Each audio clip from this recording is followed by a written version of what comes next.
fam, what's up? He's back. Hey, so been away for a minute. Haven't really dropped any episodes lately. So I wanted to, I don't know if I can get caught up, but hey, let's jump back into it. So first question is, where have I been and what have I been doing? Well, a ton. And I think frankly to the place where I was feeling a little bit, maybe a little bit overwhelmed, a lot of projects on my plate. Still have a lot, but we've let some things go and have moved along with some other things. So, on the positive side, did close on a really nice investment property back in the Philadelphia area and trying to do another one of those before the end of the year. That'd be awesome. Let's see. Really digging into this whole cryptocurrency thing. Some of you guys encouraged me to really get involved. So depending on the timing of when you'll see this episode, the Crypto SOS Fundamentals course is about to go down. So that's the other thing. It's like if you're going to put yourself in a position to want to inform people, then you have to do the work. So this is certainly has been no exception to that. So I've been dealing with that. And then unfortunately, lost our family pet, Drake. If you are friends of ours and you knew Drake, know he'd been around for a long time, just shy of 13 years. And we got Drake when I was diagnosed with cancer. So now, almost 13 years ago. And because, pets are good for the healing process. So that was sort of the motivation. And then, just his energy. So listen, and I know people face losses, far more impacting, but when you have 100 pounds of that type of energy running around the house, the absence of it is something that you feel. And something that I mentioned in a post that I put up about it is that the very remarkable thing about pets, especially those that are being well cared for, just provide unconditional love. And I think that so many people are void of that from the humans in their lives, which is why some people who do have pets have these attachments to them. So I understand that. And so right now I'm actually in Austin, Texas, for a little respite. I think I'm at the Lakeside Resort, I think it's called. This place is beautiful. Nice marina out there. So I wanted to do this episode outside so you guys could feel or see some of that wonderful energy. But I am in the business center sneaking away. So I didn't travel with a light. So this is what you got, right? And actually recording from my phone rather than my normal setup. So no green screen, nothing fancy. Just me in the business center and using one of their computers here to try to get a little bit better lighting. So at any rate, so let's jump in. There's a lot that's happened, a lot that's been on my mind. There's some episodes I definitely want to do. I've been working on an outline for an episode on imposter syndrome. I speak quite often that fear is the primary reason why, most humans never reach their potential. Is fear. But I think right alongside that is this whole concept of imposter syndrome. So we want to talk about that. We'll get to that. But so let's make this comeback episode, this reboot.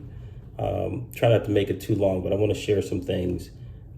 So I was just kind of bouncing around on social media, and someone I've known for a long time had put up a post about apologizing for some comments that he made in a live or something like that. And this is someone who I'll say is, kind of building a platform in a way. So that's cool. But apparently in this live must have gotten some feedback that there were some people who were offended by what he said. So I went looking for it, actually couldn't find it. So maybe he agreed and took it down.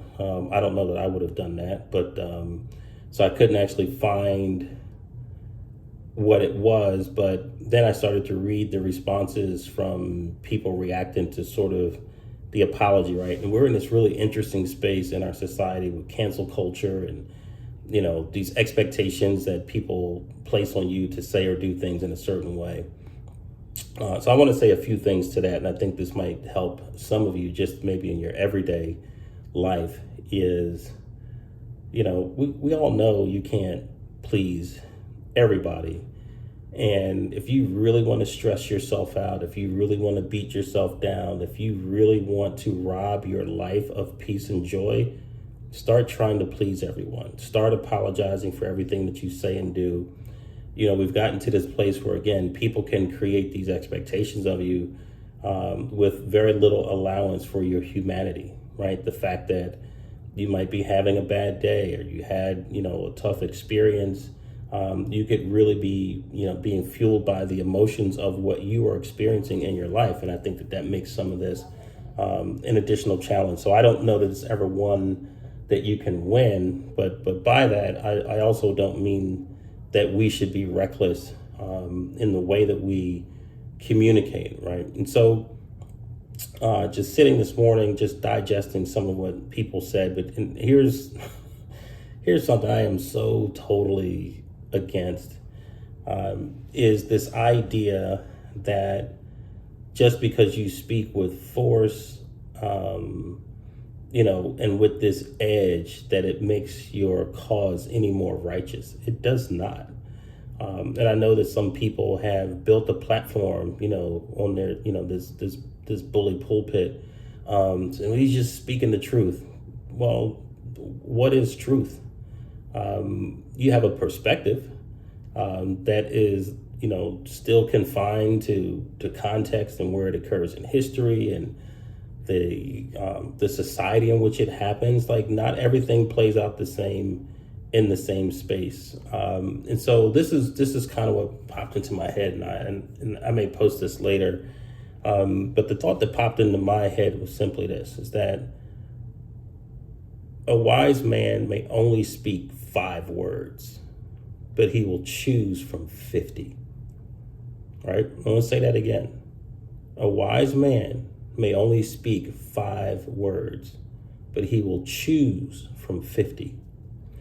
And so what I mean by that is a couple of things. Is that there are some people, and perhaps you interact with these sort of folks, who have something to say, but their tools are limited. And maybe by education, right? And by education, I don't just mean formal education. There's a lot of ways for us to educate themselves. Perhaps they are void of experience that allows them to really speak comprehensively or to a larger audience on certain topics. But there's a limitation because people have not spent sufficient time to attempt to master language, right? Which is, it's body language. It's the words that we choose. It's the way that we express our words, the energy behind them, the emotion behind them.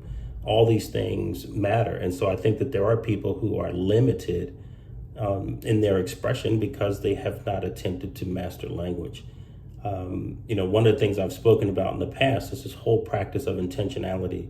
And in intentionality, what you are really doing is you're pre-playing the situations that you might encounter. So if I'm going into a certain conversation with a person, especially if there's a decision that needs to be made, if there's perhaps, the need for transparency or to get into places where there's opportunities for one of us to improve, or resolving a conflict, I try to play out the permutations of where that conversation could go. If I say this and they say that, then I say this, and you play it back and forth for all the different things that could happen. The reason that I'm doing that is I want to understand what my impact is on being able to get to a certain outcome. And that's one of the things I think that happens with people when they express themselves on a platform or on social media. Are you really thinking about the outcome that you want to get?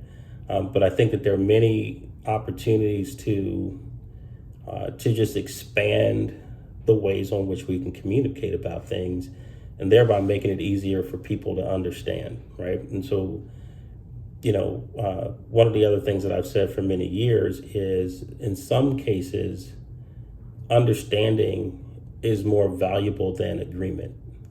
And what I mean by that is, you can bring a group of people together who want to discuss an issue, an item, or whatever, who may never agree.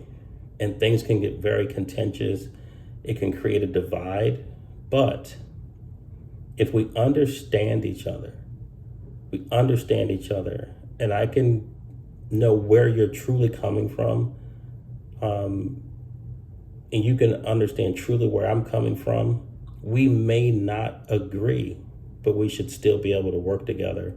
We should still be able to be cordial to one another. We should be able to find ways to support one another. So again, this idea of a wise man may only speak 5 words, but he's going to choose from 50.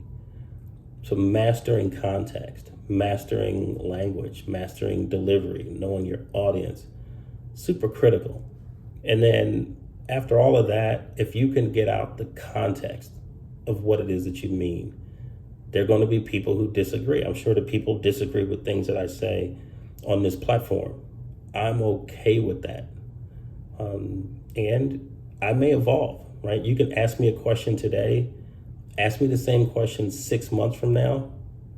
I could have changed. I know certainly if you asked me about things that I thought or believed 5 years ago, 10 years ago, a lot of those answers are different today. And that's okay, because we grow, we evolve, we're exposed to different perspectives. So I wanted to share that firstly. And hopefully the person who posted that apology will see it. But again, this whole idea that just because you're throwing sharp elbows doesn't make your cause righteous. It doesn't make you quote unquote right, or better than anyone else. It just makes you loud sometimes. So anyway, so let's move on. So this other thing I wanted to share with you, I was giving an interview this week, and the person I was interviewing said something that really struck me.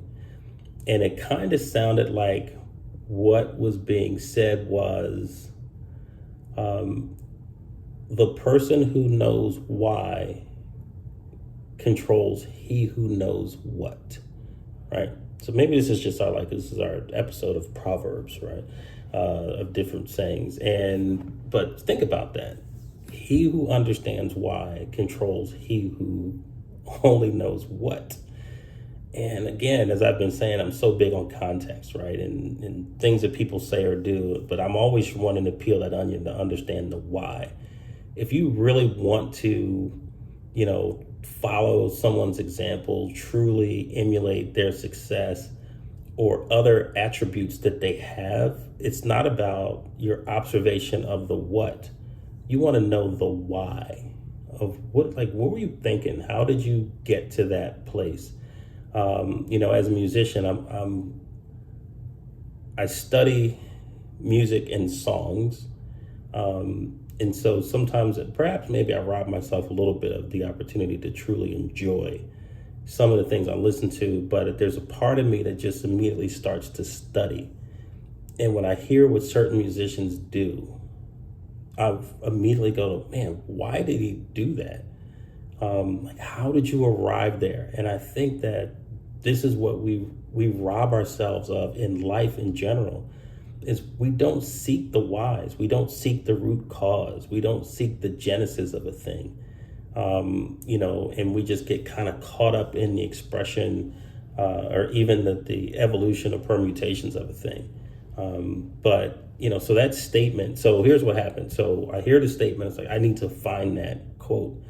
So I put in some Google searches to get as close to what I thought I heard as I could. And I didn't find that exact one, but I did find another one, right? Which is like, oh, this is kind of dope, right? And so here's what I was saying these last few minutes, something I really want you to think about. And I'm going to preface this to say, think about energy. Think about your energy. If the word spirit helps you, use that one if you want.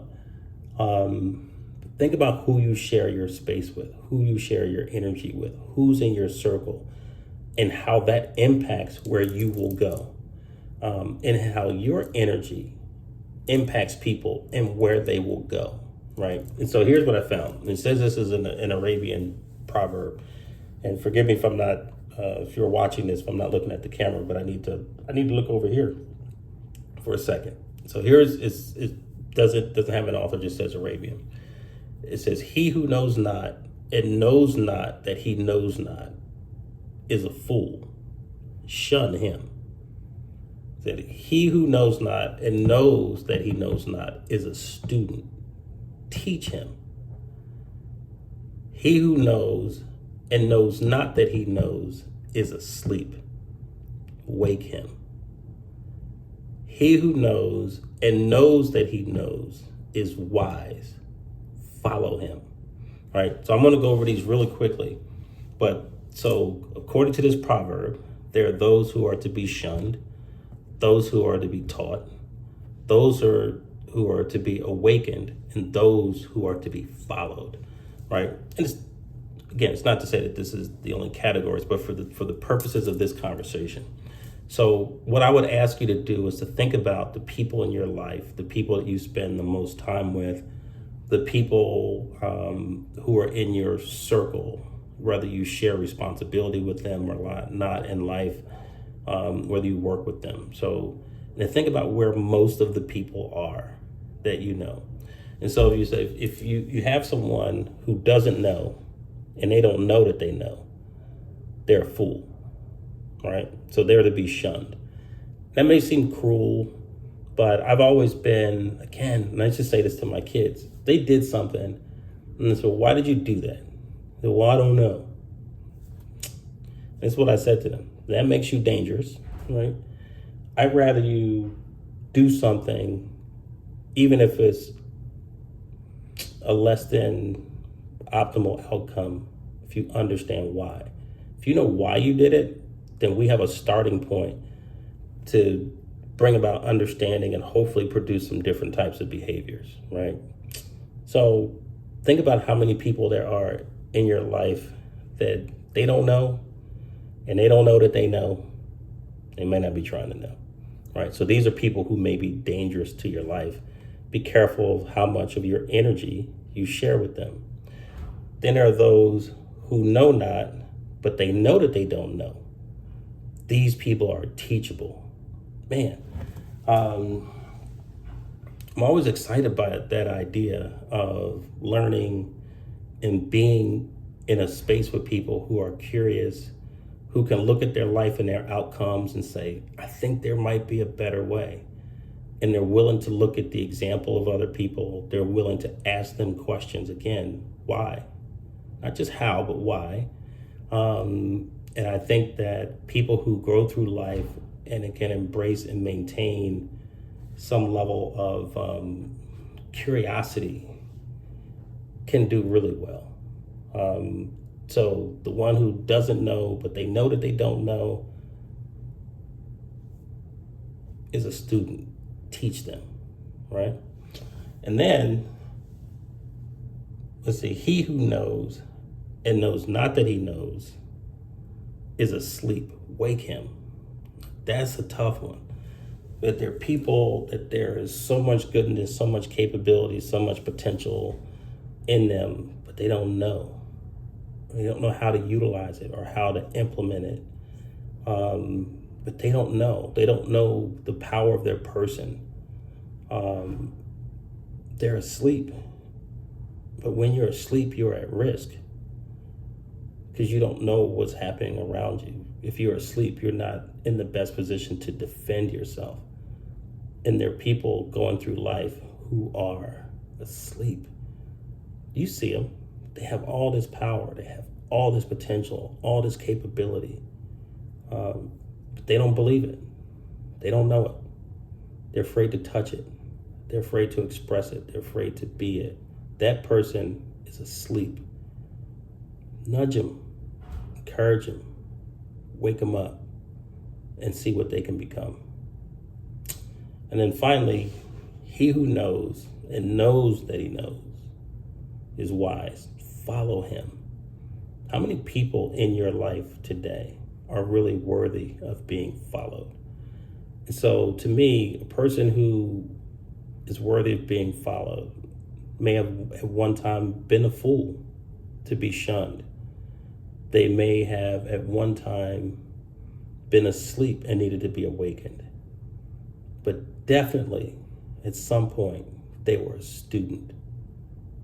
They didn't know, and they realized that they didn't know, and they wanted to learn.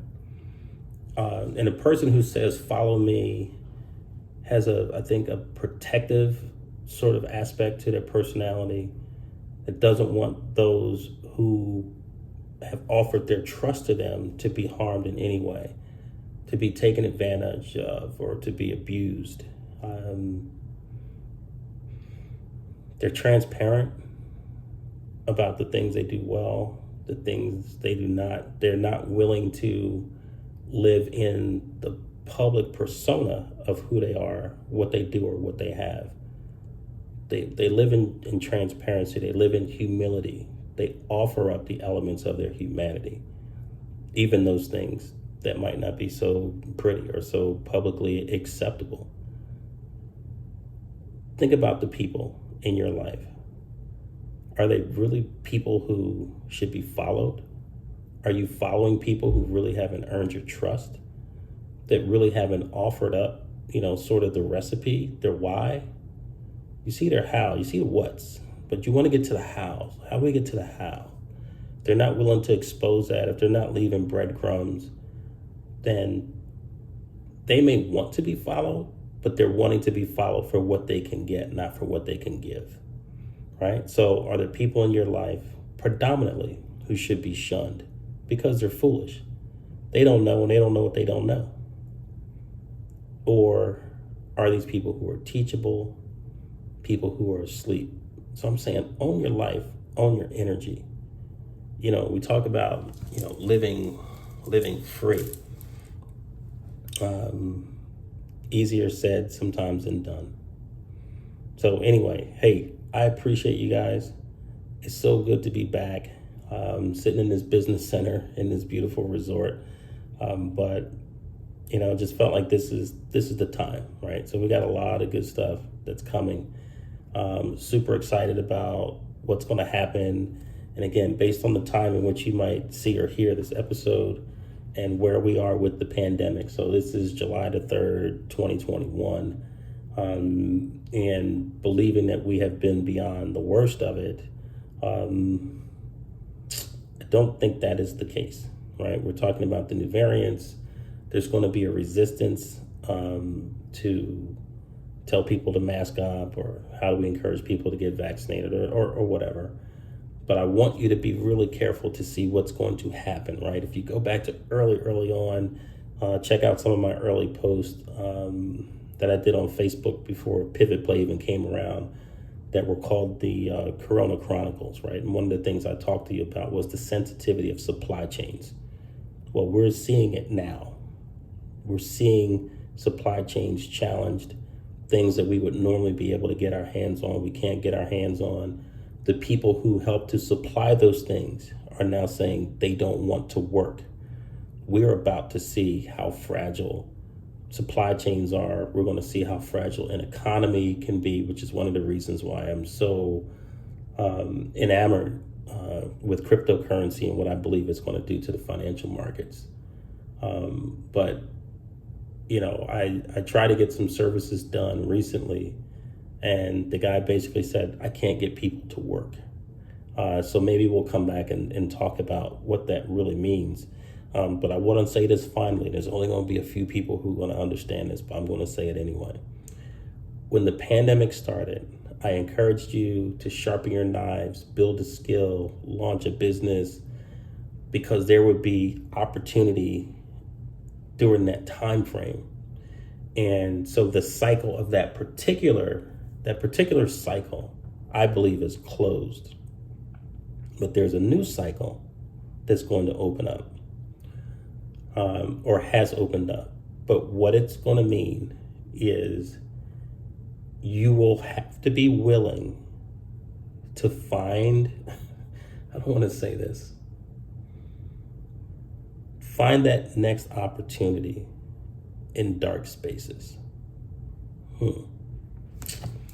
What do I mean by that? Do I mean that I'm saying that you should embrace doing things that are illegal? No, I'm saying where the opportunities are going to lie are going to be in places that will challenge your moral and ethical compass. It will challenge your sense of community.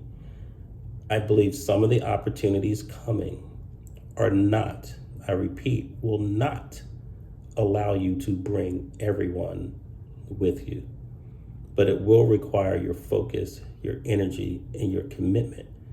And so you can't live in two spaces trying to be two different things.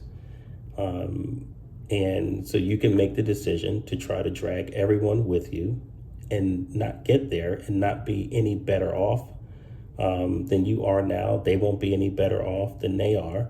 Or you can get to the other side, build something, let's call it an arc, and then bring them along. But then go back to what we just talked about, right? Do they not know and don't want to know? Do they have unreasonable expectations of a society to give to them without their own commitment, effort, willingness to learn, change, produce a value proposition? Are they fools? Are they teachable? If they're teachable, you can partner with them. But while they're being taught, you've become the one who's being followed. See what I'm saying? And the others who need to be awakened, someone has to throw them a lifesaver, send out the raft for them, and they will have to have the courage to latch on, to grab hold of it, not knowing where it's going to take them. But what they should know is you have to get out of the spot that you're in. I can't make any guarantees about where you're going to go. Can't do that. All right, so anyway, so that's a lot, kind of deep, right? Kind of, hopefully it's got you thinking about some things. But yeah, the next opportunities are going to be found in what I'm calling dark spaces. Again, doesn't mean illegal, but it's going to pull on your moral and ethical compass more than the prior cycle, right? In the void. Let me give you, here's a simple one. What we're seeing are these levers moving in terms of supply and demand, right? And what people are willing to pay for something, what people have to pay for something. And there's some things you don't necessarily control, like the price of gas, right? The price of water that comes into your home or electricity. But take a bottle of water. So let's say you're sitting on 50 bottles of water. And for some reason, the places, because we don't drink tap water anymore, right? And the places that produce water, people don't want to show up to work. People don't want to drive the trucks. People don't want to do the deliveries. They don't want to work in the stores. It limits the supply, so the price goes up. But you're sitting on bottles of water. Let's say you paid $1 for each bottle. And the stores are now selling that same bottle of water for $5. What are you charging for your bottles? You could just decide to hoard them, but let's assume 50 is plenty. You don't need them all. You're going to sell 40 of them. Are you selling them for the $1 that you bought them for? You selling them for $2? 100% increase. You sell them for $3? See what I'm saying here? There's some decisions that are going to have to be made for those who have something to offer in an environment where the levers of supply and demand are all over the place. Something to think about, right? But yeah, we'll get to this. We're going to talk about how we take advantage of opportunity in dark spaces where the fools think you should give away what you have. Those who don't know that they know should say, I don't know, sell it for $1.25. You'll make a little bit, but it's not like you're trying to gouge anybody. stop. I'm just going to stop there. We're not even going to get into it now. But anyway, hey, I'm super happy to be back and speaking with you. I'm glad I packed a Live Free t-shirt. Yeah, and if you haven't done so already, check out Live Free Inspirations. I'm still super encouraged by when I see you guys, repping the gear, posting it online, encouraging other people to buy it, but mostly because this message of Live Free, it's a lifestyle, resonates with you. So I'm dragging this out a little bit too much because I'm really super excited to be back in this business center and have not been interrupted. But who other than me on July 3rd is going to be sitting in the business center recording a video, right? Everybody else is out in the water, on the marina, out in the pool, sitting in, they're doing stuff. Beautiful here. Peaceful, so peaceful. All right. Drop comments. If you see this on YouTube, subscribe. Help us out. Pass the word. Pivot play.